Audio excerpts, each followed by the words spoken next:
سيدنا ومولانا محمد طب القلوب ودوائها وعافية الأبدان وشفائها ونور الأبصار وضيائها وروح الأرواح وغذائها وعلى آله وأصحابه وبارك وسلم صلاة وسلام عليك یا سیدی یا رسول اللہ صلی اللہ علیہ وآلہ وسلم۔ نامہ کلام میں جن آیت مقدسہ کی تلاوت کا شرف حاصل کیا، بہت ہی مشہور اور معروف آیات ہیں، سورہ نشرح کی آیات ہیں۔ سورہ نشرح ان صورتوں میں سے ہے جو ہمارے ہاں بچوں کو بھی یاد ہوتی ہے، اور جو بڑے ہیں انہیں بھی چھوٹی صورت ہے اس وجہ سے یاد ہوتی ہے۔ اگرچہ یہ صورت اپنے الفاظ اور جملوں کے لحاظ سے تو چھوٹی ہے، لیکن معانی اور مطالب کے لحاظ سے بہت بڑی ہے۔ علماء کرام نے پوری کتاب لکھی ہے سورہ الم نشرح کی تفسیر میں، جس سے معلوم ہوتا ہے کہ سورہ الم نشرح یہ دیکھنے میں تو چھوٹی سی صورت ہے، لیکن معانی اور مطالب کے لحاظ سے بہت بڑی ہے۔ اسی صورت کی آخری 3 آیات ہم نے تلاوت کی ہے، جس میں اللہ رب العزت نے ارشاد فرمایا فَإِنَّ مَعَ الْعُسْرِ يُسْرًا إِنَّ مَعَ الْعُسْرِ يُسْرًا فَإِذَا فَرَغْتَ فَانْصَبْ وَإِلَىٰ رَبِّكَ فَارْغَب۔ آخری 4 آیات ہیں جس میں اللہ رب العزت نے ارشاد فرمایا بے شک ہر تنگی کے ساتھ آسانی ہے، بے شک ہر تنگی کے ساتھ آسانی ہے۔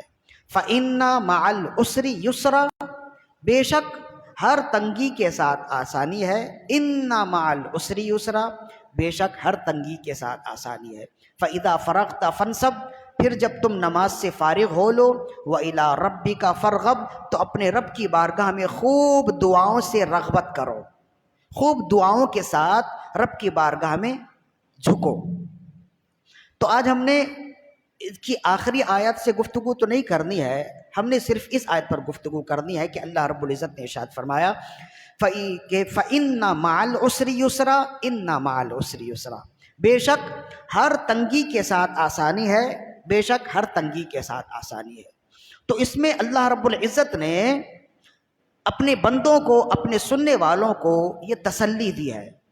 جیسے ہم نے پہلے بھی بیان کیا کہ انسان جب زندگی گزارتا ہے، زندگی میں ایک جیسے حالات کسی کے نہیں رہتے، کبھی خوشحالی ہے تو کبھی بدحالی ہے، کبھی بیماری ہے تو کبھی صحت ہے، کبھی تنگی ہے تو کبھی فراخی ہے، کبھی دکھ ہے تو کبھی غم ہے۔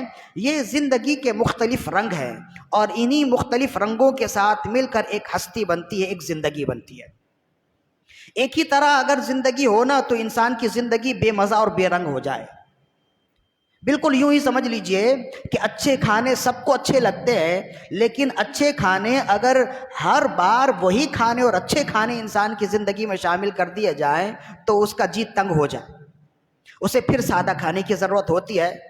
اسی طرح یہ جو اتار اور چڑھاؤ ہے، یہ زندگی کا حصہ ہے، اس سے انسان مصروف بھی رہتا ہے، اور ان چیزوں سے انسان سیکھتا بھی بہت کچھ ہے۔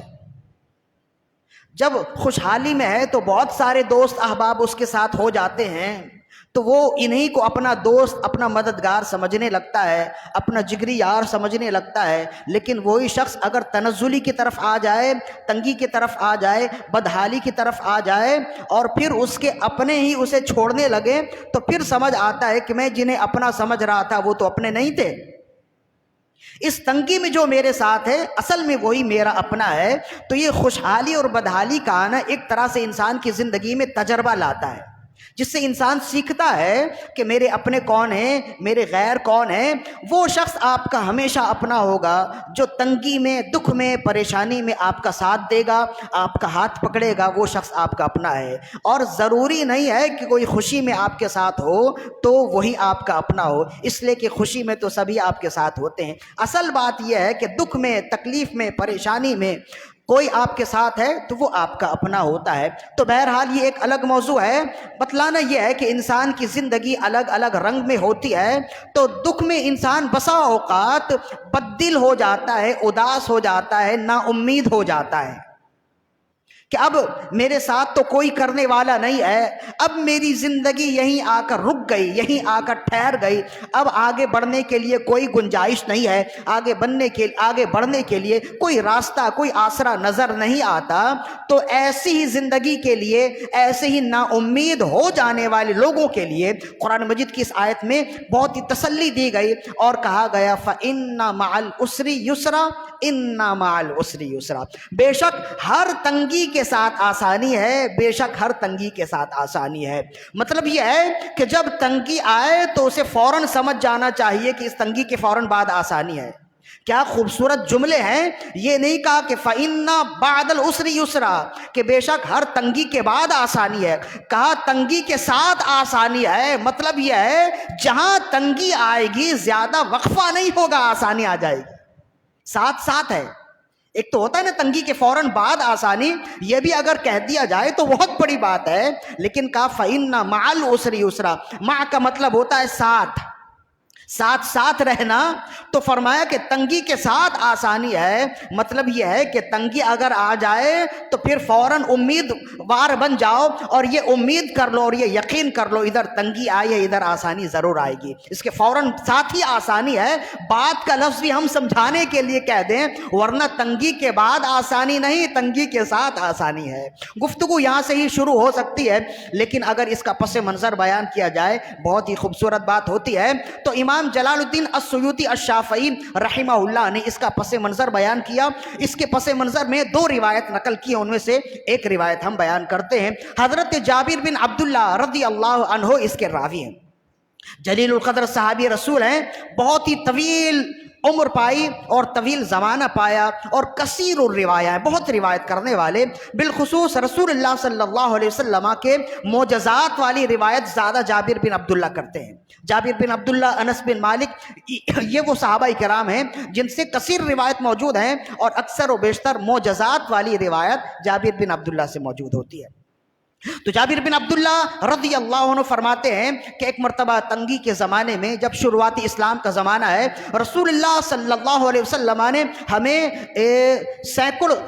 300 افراد کا لشکر دے کر ہمیں بھیجا، 300 افراد کا لشکر دے کر ہمیں کسی جگہ بھیجا۔ 300 افراد بھی ہیں، 100 افراد بھی ہیں، تعداد میں اختلاف ہو سکتا ہے، بہرحال ایک لشکر تھا، 100 افراد کا ہی لشکر شمار کر لیجئے۔ فرمایا کہ رسول اللہ صلی اللہ علیہ وسلم ہمیں 100 افراد کا یا ایک بڑی تعداد لشکر دے کر رسول اللہ صلی اللہ علیہ وسلم نے ہمیں کہیں بھیجا، کسی جنگ میں بھیجا، کسی معاملے کے لیے بھیجا، اور اس لشکر کا سپاہ سالار حضرت ابو عبیدہ بن جراح رضی اللہ عنہ کو بنایا۔ ابو عبیدہ بن جراح یہ بھی بڑے جلیل القدر صحابی رسول ہیں، اور یوں سمجھ لیجئے کہ رسول اللہ صلی اللہ علیہ وسلم کے زمانے سے لے کے اپنی زندگی کے آخری وقت تک حضرت ابو عبیدہ بن جراح رضی اللہ عنہ ایک جرنیل کی حیثیت سے رہے، مجاہدین کے سپاہ سالار ہوتے تھے، جنہیں آپ عام لفظوں میں امیر المجاہدین کہہ سکتے ہیں۔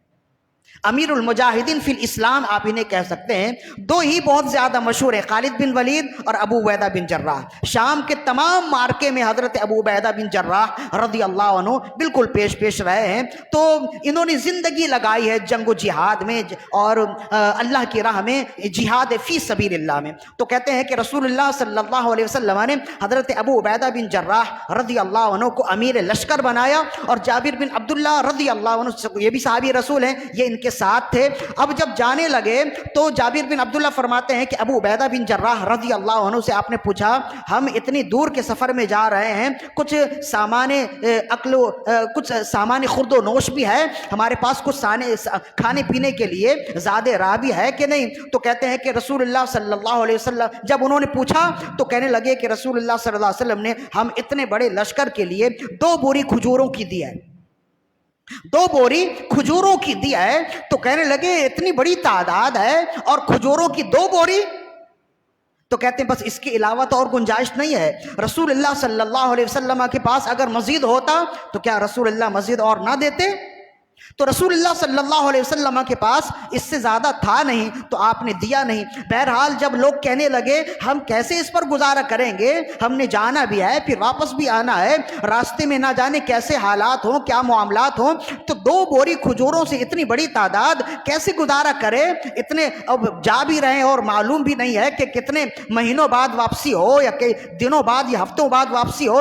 تو کہتے ہیں کہ جب اتنے لوگوں نے کہا تو ابو عبیدہ بن جراح رضی اللہ عنہ رسول اللہ صلی اللہ علیہ وسلم کی بارگاہ میں حاضر ہوئے، عرض کرنے لگے یا رسول اللہ صلی اللہ علیہ وسلم، آپ نے اتنے بڑے لشکر کا مجھے امیر لشکر بنایا اور ان کے کھانے کے لیے 2 بوری کھجوروں کی دی ہیں، یا رسول اللہ یہ تو بہت کم ہے، ہم اس سے کیسے گزارا کریں؟ تو رسول اللہ صلی اللہ علیہ وسلم نے ارشاد فرمایا میرے پاس میرے بس میں یہاں جتنا تھا وہ میں نے دے دیا ہے، اب تم یہ اچھی طرح یاد رکھو اللہ تعالیٰ جہاں تنگی دیتا ہے وہاں آسانی بھی دیتا ہے، جہاں تنگی دیتا ہے آسانی بھی دیتا ہے، اسی پر گزارا کرو، یہی گزارا کرنا تمہارے لیے بہتر ہوگا، اور یہ اچھی طرح یاد رکھو اللہ تنگی کے ساتھ آسانی دیتا ہے۔ فرماتے ہیں کہ رسول اللہ صلی اللہ علیہ وسلم نے انہیں راضی کرنے کے لیے یہ جملے ارشاد فرمائے، ادھر قرآن مجید کی آیت کا نزول ہوا اور کہا فَإِنَّ مَعَ الْعُسْرِ يُسْرًا إِنَّ مَعَ الْعُسْرِ يُسْرًا۔ تو رسول اللہ صلی اللہ علیہ وسلم نے ارشاد فرمائے بھائی خوشخبری لے لو،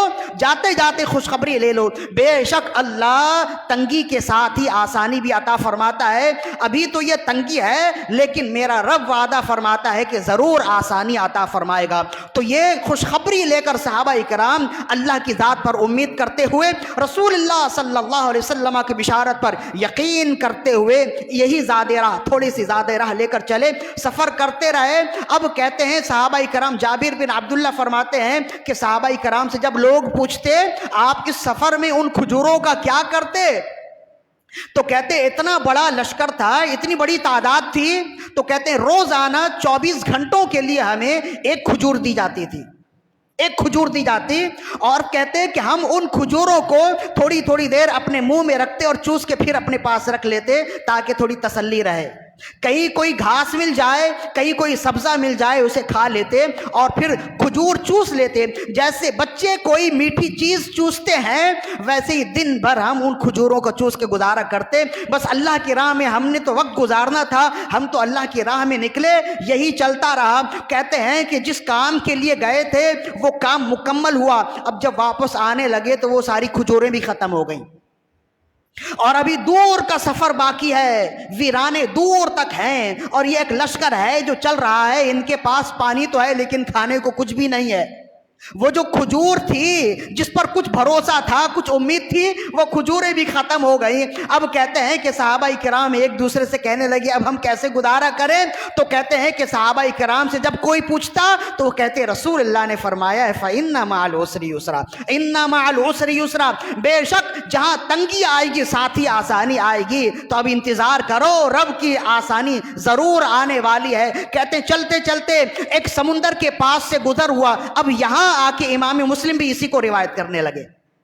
اتنی دور تک تو ہم امام سیوطی کی روایت لے رہے تھے در منصور سے، وہاں آ کر یہاں آ کر پھر یہیں سے امام بخاری امام مسلم بھی اسی حدیث کو نقل کرتے، جابر بن عبداللہ سے ہی روایت کرتے۔ 300 لوگ اس لشکر میں موجود تھے، انہوں نے یہ تعداد بھی بیان کی۔ کہتے ہیں کہ چلتے چلتے ایک سمندر کے پاس سے گزرے تو سمندر کے کنارے میں انہوں نے دیکھا ایک پہاڑ جیسی کوئی چیز ہے جو آ کر رکی ہوئی ہے، کوئی جاندار ہے جس کی اونچائی جس کی وسعت پہاڑ کی طرح ہے، بہت بلند ہے۔ تو دور سے تو یہ پہاڑ کی طرح چیز نظر آنے لگی، صحابہ کرام دور سے دیکھتے رہے یہ سمندر کے کنارے یہ پہاڑ جیسی چیز کیا ہے، قریب آتے رہے آہستہ آہستہ۔ جب قریب آئے تو معلوم ہوا کہ سمندری کوئی مچھلی ہے جس کی جسامت اتنی بڑی ہے کہ صحابہ کرام میں سے کبھی صحابہ کرام نے اتنی بڑی مچھلی دیکھی نہیں تھی۔ صحابہ کرام نے وہیں پڑاؤ ڈال دیے اور کہنے لگے دیکھو رب کا وعدہ پورا ہو گیا، فَإِنَّ مَعَ الْعُسْرِ يُسْرًا، بے شک اللہ نے فرمایا ہے ہر تنگی کے ساتھ آسانی ہے، تھوڑی دیر کی تنگی تھی فوراً آسانی مل گئی۔ اب وہیں پڑاؤ ڈال دیے، اس لیے کہ صحابہ کرام نہ کھا کر سفر کرتے رہے تو بڑی ہی نقاہت آ گئی تھی، بڑی کمزوری آ گئی تھی، صحابہ کرام بہت ہی نحیف ہو گئے تھے۔ کہتے وہیں پڑاؤ ڈال دیے اور وہیں اسی مچھلی میں سے کھانے کا ارادہ کرنے لگے تو بعض کہنے لگے کہ نہ جانے یہ حرام ہے، نہ جانے یہ حلال ہے، کیا چیز ہے، تو ہم کیسے کھا لیں؟ کیا ہی اچھا ہو کہ ہم چلتے چلتے سفر کرتے ہیں، پھر وہاں جا کے رسول اللہ سے ہم پوچھ لیں گے، اگر رسول اللہ نے فرمایا ہاں وہ حلال ہے تو پھر دوبارہ ہم یہاں آ جائیں گے، کسی بھی طرح آ کر اسے لے جائیں گے۔ کہنے لگے جانا ہے، آنا ہے، اب تب تک تو ہم میں سے بہت سارے اس دنیا سے ہی چلے جائیں گے، بھوک کی شدت ہے۔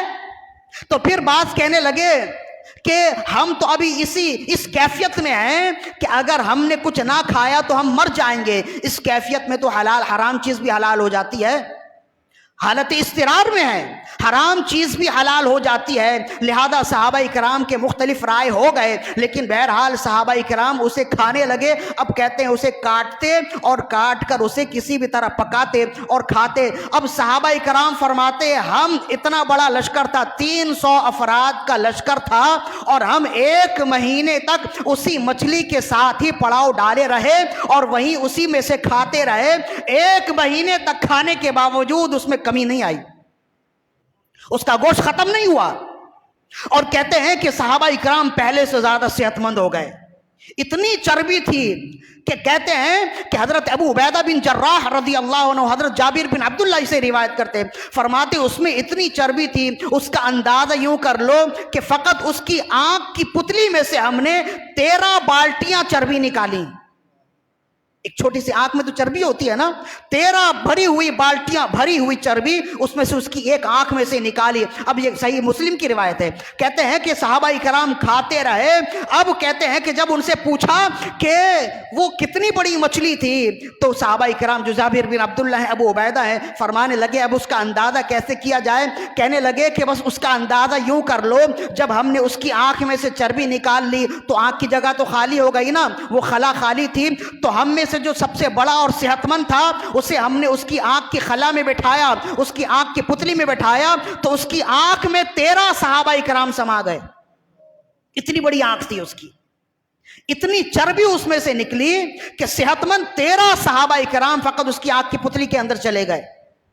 اور فرمایا اس کی یہ تو ہے، یہ ایک اندازہ ہے، اب اسی سے اندازہ کرو۔ فرمانے لگے اس کا دوسرا اندازہ یہ ہے، پھر ہم نے اپنے پاس جتنے سامان تھے تمام سامانوں میں اس کا گوشت بھی لے لیا، اس کی چربی بھی لے لی، اور فرمانے لگے جب اس کا گوشت، اس کی چربی سب ختم ہو گئی تو صرف ہڈی بچ گئی، اس کی پسلی کی ہڈی بچ گئی اور اس کی ریل کی ہڈی بچ گئی۔ تو کہتے ہیں کہ ہم میں سے جو سب سے اونچا اونٹ تھا اس پر ہم نے اپنے سب سے اونچے بندے کو بٹھایا، اور جب وہ بندہ اس پسلی کے نیچے سے گزرا آسانی کے ساتھ گزر گیا۔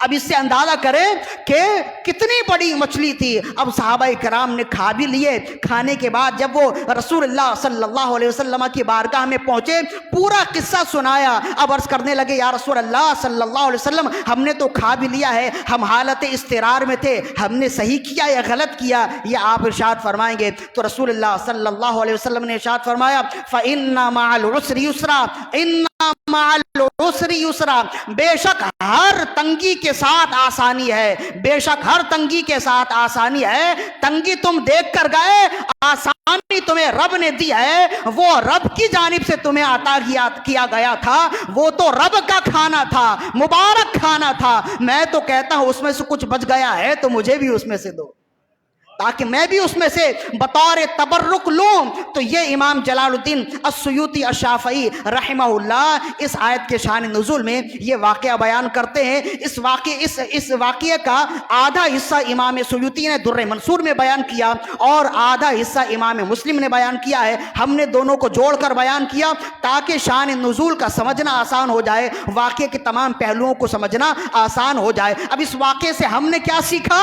ہم نے یہ سیکھا کہ ہم تو بہت جلد باز ہیں، ہم جلد باز ہیں، تھوڑی سی تنگی آ جائے، تھوڑی سی پریشانی آ جائے، ہم نا امید ہو جاتے ہیں، شکوے کرنے لگتے ہیں، ایک دوسرے سے شکوے شکایت کرتے ہیں، جلد بازی کرنے لگ جاتے ہیں۔ یہ یقین رکھنا چاہیے جو قرآن پڑھنے والا، جو قرآن کے معانی اور مطالب کو سمجھنے والا ہے، اس کے لیے رب کی جانب سے یہ پیغام ہے، تمہیں یہ یقین ہونا چاہیے جہاں تنگی آئے گی اس کے ساتھ ہی آسانی بھی آئے گی۔ لہذا جب تنگی آئے تو یہ سمجھ جانا چاہیے کہ اب تنگی کی رات تھوڑی ہے، اب خوشحالی کا اجالا ہونے والا ہے۔ یہ ہر ایک شخص کو یہ امید نہیں بلکہ یقین ہونی چاہیے۔ اور پھر اس میں کیا خوبصورت بات کی ہے، مفسرین نے فرمایا کہ عسر اور یسر، عسر کا مطلب ہوتا ہے تنگی اور یسر کا مطلب ہوتا ہے آسانی۔ عسر عین سین را عسر، اور یسر یہ سین را یسر۔ عین کا عسر کا مطلب ہوتا ہے تنگی اور یسر کا معنی ہوتا ہے آسانی۔ یہاں تنگی بھی 2 بار استعمال کی گئی ہے، آسانی کا لفظ بھی 2 بار استعمال کیا گیا، یعنی عسر کا لفظ بھی 2 بار ہے اور یسر کا لفظ بھی 2 بار ہے۔ فَإِنَّ مَعَ الْعُسْرِ يُسْرًا اِنَّ مَعَ الْعُسْرِ يُسْرًا، عسر کا لفظ بھی 2 بار ہے اور یسر کا لفظ بھی 2 بار ہے، لیکن ایک ٹیکنیکلی وجہ یہ ہے، اس میں ایک خاص بات یہ ہے، عسر دونوں جگہ معرفہ استعمال ہوا ہے اور یسر دونوں جگہ نکرہ استعمال ہوا ہے۔ اب یہ معرفہ اور نکرہ آپ تو نہیں سمجھیں گے، ہم علماء کے لیے بیان کر رہے ہیں۔ عسر یعنی تنگی کا لفظ 2 جگہ استعمال ہوا، معرفہ استعمال ہوا، اور آسانی کا لفظ یسر 2 جگہ استعمال ہوا جس کا معنی آسانی ہے، اور یہ دونوں جگہ نکرہ استعمال ہوا۔ علماء فرماتے ہیں یہ قرآن کا قانون ہے کہ ایک ہی جملے میں معرفہ، ایک ہی لفظ معرفہ 2 مرتبہ آ جائے تو ایک ہی معنی جاتا ہے، اور ایک ہی جملے میں نکرہ اگر 2 مرتبہ آ جائے تو 2 معنی جاتا ہے۔ تو اب جب یہ معنی کر لیں گے، یعنی کہ معرفہ اگر ایک ہی جملے میں 2 آ جائے تو 2 الگ الگ معنی جاتا ہے، نکرہ اگر ایک ہی جملے میں 2 آ جائے تو ایک ہی معنی جاتا ہے۔ تو اب اس کا معنی کیا ہوا؟ فَإِنَّ مَعَ الْعُسْرِ يُسْرًا إِنَّ مَعَ الْعُسْرِ يُسْرًا۔ عسر یہ دونوں جگہ معرفہ ہے اور یسر دونوں جگہ نکرہ ہے، تو معنی یہ ہو گیا بے شک ہر ایک تنگی کے ساتھ 2 آسانی ہے، اس لیے کہ نکرہ الگ الگ ہوتا ہے اور معرفہ ایک ہی ہوتا ہے۔ عسر 2 جگہ ہوا تو دونوں جگہ ملا کر ایک ہی ہوگا، اور یسر 2 جگہ ہے، یہ نکرہ ہے تو دونوں الگ الگ ہوں گے۔ مطلب یہ ہوا کہ فَإِنَّ مَعَ الْعُسْرِ يُسْرًا إِنَّ مَعَ الْعُسْرِ يُسْرًا، بے شک ہر ایک تنگی کے ساتھ 2 آسانی ہے، بے شک ہر ایک تنگی کے ساتھ 2 آسانی ہے۔ کیسی خوشخبری ہے بندوں کے لیے، کیسی خوشخبری ہے رسول اللہ صلی اللہ علیہ وسلم کی اس پیاری امت کے لیے، اور اسی کو خود رسول اللہ صلی اللہ علیہ وسلم نے بیان کیا۔ حضرت حسن البصری رضی اللہ عنہ روایت کرتے فرماتے ہیں کہ لما نزلت هذه الآیہ، جب یہ آیت نازل ہوئی، قال رسول اللہ صلی اللہ علیہ وسلم، تو رسول اللہ صلی اللہ علیہ وسلم نے ارشاد فرمایا ابشروا اتاکم اليسرا، خوشخبری لے لو تمہارے پاس آسانی آ گئی ہے، لن یغلب عسر یسرین، اس لیے کہ 2 آسانیوں پر ایک تنگی غالب نہیں آ سکتی، اس لیے کہ ایک تنگی 2 آسانیوں پر غالب نہیں آ سکتی ہے، اس لیے کہ یہ 2 تنگیاں ہیں، دونوں تنگیوں کو ملا لیا جائے تو ایک بنتا ہے، لیکن دونوں آسانیوں کو ملایا جائے تو 2 ہی آسانی بنتی ہے۔ مطلب یہ ہے کہ ایک تنگی کے مقابلے میں 2 آسانی نہیں آ سکتی۔ ایک روایت ہو گئی، دوسری روایت جسے حاکم نے المستدرک میں روایت کیا، بیہقی نے بھی روایت کیا، حضرت انس بن مالک رضی اللہ عنہ اس کے راوی ہیں، فرماتے ہیں کہ ان النبی صلی اللہ علیہ وسلم جالسن ومعه حجر، رسول اللہ صلی اللہ علیہ وسلم ایک جگہ تشریف فرماتے، وحیال حجر، اور آپ کے سامنے ایک بڑا سا پتھر رکھا ہوا تھا، فقال، تو رسول اللہ صلی اللہ علیہ وسلم نے مثال دیتے ہوئے ارشاد فرمایا لو جال عسر فدخل هذا الحجر، اگر کوئی تنگی آئے اور اس پتھر کے اندر گھس جائے، اگر کوئی تنگی آئے اور اس پتھر کے اندر داخل ہو جائے، فجال یسرو فدخل علیہ فیخرجہ، تو آسانی وہاں اس پتھر کے اندر جائے گی اور اس پتھر کے اندر جا کر اس تنگی کو نکال دے گی۔ ولن یغلب العسر یسرین، اس لیے کہ 2 آسانیوں پر ایک تنگی غالب نہیں آ سکتی۔ فرمایا جہاں تنگی آئے گی اس کے ساتھ ہی آسانی آئے گی، جہاں ایک تنگی آئے گی اس کے ساتھ ساتھ 2 آسانیاں آئیں گی۔ یہ رسول اللہ صلی اللہ علیہ وسلم کی خوشخبری ہے اس دکھیاری امت کے لیے، اس امت کے لیے جو تھوڑی مسئلے میں تھوڑی سی مشکلات پر اگر آئے تو وہ پریشان ہو جاتی ہے، اسے چاہیے کہ رسول اللہ صلی اللہ علیہ وسلم کے فرمان پہ بھی کامل یقین رکھے، اور بالخصوص اپنے رب کے فرمان پر کس کو یقین نہیں ہوگا؟ رب کے فرمان پر اگر کسی کو یقین نہ ہو تو پھر وہ اپنے ایمان کا علاج کرائے، کہ اس کے ایمان میں کوئی خامی ہے، ورنہ رب یہ وعدہ کرتا ہے فَإِنَّ مَعَ الْعُسْرِ يُسْرًا، إِنَّ مَعَ الْعُسْرِ يُسْرًا۔ ہم نے آگے بہت کچھ بولنا تھا لیکن وقت میں تنگی ہے، اس وجہ سے ہم مزید اور گفتگو نہیں کر پائیں گے۔